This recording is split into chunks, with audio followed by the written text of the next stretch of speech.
Emma's heart fluttered with a mixture of excitement and nervousness. As she stepped into the luxurious hotel lobby, it was her first time at such an opulent place, and she could feel the marble floors beneath her feet, hear the faint hum of conversation and footsteps, and smell the scent of high-end perfume and fresh flowers. She had arrived early for a business event, determined to make an impression, not just for her goals but for herself. Dressed modestly, in a simple yet neat blouse and a pair of well-worn jeans, Emma tried to blend in. She told herself that her worth wasn't in her clothes but in her spirit. Still, as she moved through the lobby, she noticed some subtle glances, the way the concierge's eyes flickered with condescension when she asked for directions, and the whispered comments behind pressed hands and smiling faces. It all changed when she approached the front desk to check in. A young woman, probably a staff member, looked her up and down with a sneer that was barely concealed. "Sorry, ma'am," she said with a patronizing tone. "Do you have a reservation? We only take reservations from our esteemed guests." Emma's cheeks flamed. "I don't have a reservation. I was hoping to speak with the manager about a room." The staff member sneered. "Anyone can walk in here, but it's not really your place. You might want to try somewhere more suited to your budget." Her tone was overtly dismissive.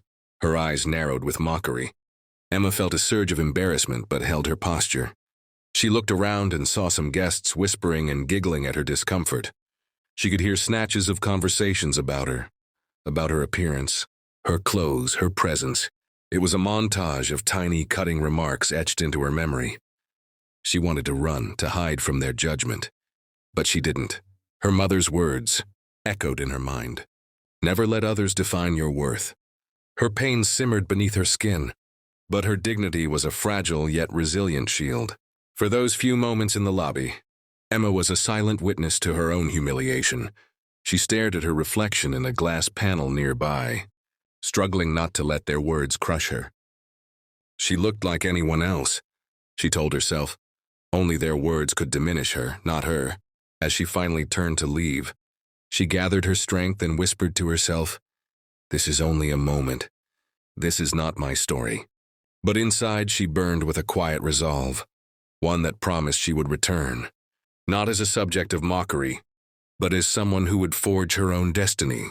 That night, Emma lay on her small, humble apartment bed, her mind replaying the events of the day. The mockery at the hotel had cut deeper than she expected.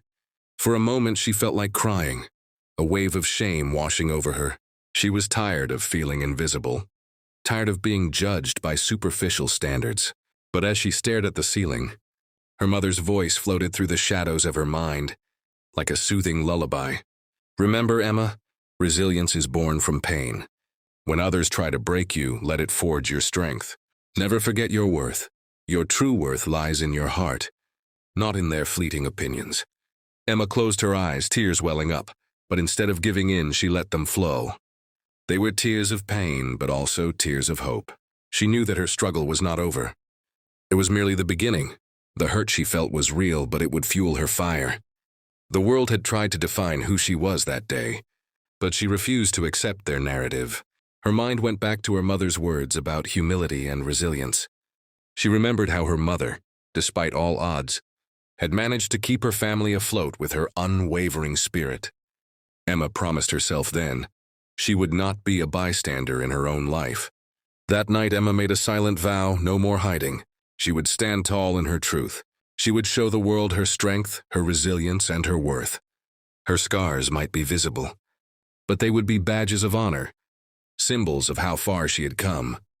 She decided she would return, not to prove others wrong, but to claim what was hers. A small voice inside whispered, "You are enough. Emma, your story is just starting." And in that moment, a fragile but fierce hope ignited within her, illuminating her path forward. The following morning, Emma woke up with a renewed sense of purpose. The sting of the previous day still lingered, but it was tempered by her unwavering resolve. Today she would face the hotel again, not as a victim, but as a potential owner, a person who refused to be defined by someone else's disdain. Dressing deliberately this time, Emma chose her favorite blazer, simple, elegant, confident.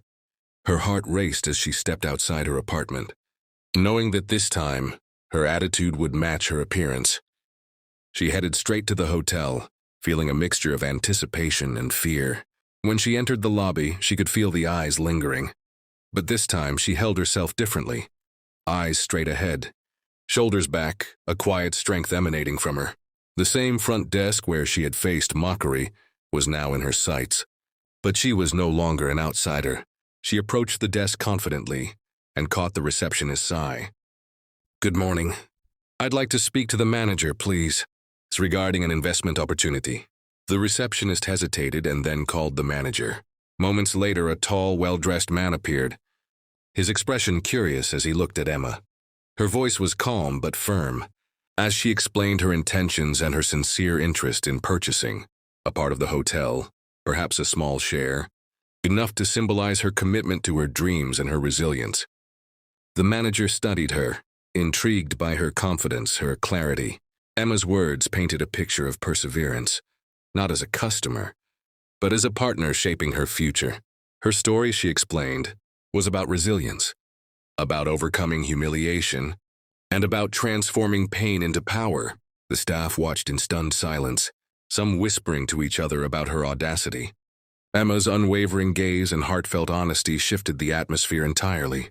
She was no longer the woman they mocked the day before. She was a force of nature, standing tall in her truth. The manager considered her offer, recognizing that Emma's courage and sincerity held a kind of power that money alone could not buy. Her voice, her conviction, and her resilience meant more than her modest appearance. It was a testament to something bigger, a fight to reclaim her story. And so Emma's journey took a dramatic turn, not merely in terms of investment, but in reclaiming her dignity, her voice, and her future.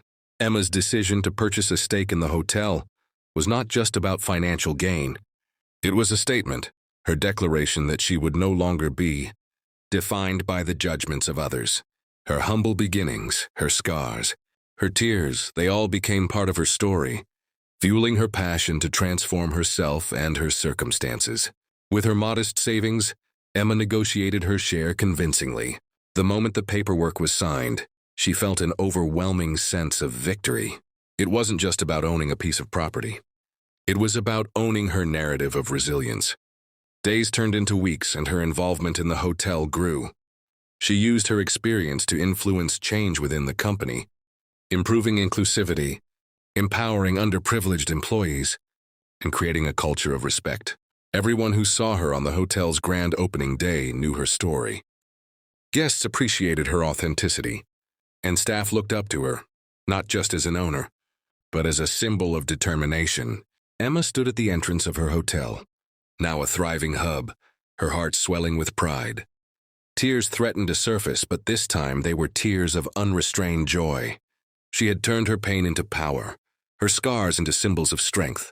Her story was no longer about mockery. It was about a girl who refused to be beaten by life's harsh realities and who, through resilience and courage, changed her own destiny. Emma's rise inspired a wave of change, not just within herself but in those around her. Her hotel became a beacon of hope, a testament to the power of resilience. She grew her business, empowering women, providing jobs to the underprivileged, and speaking openly about her journey to inspire others.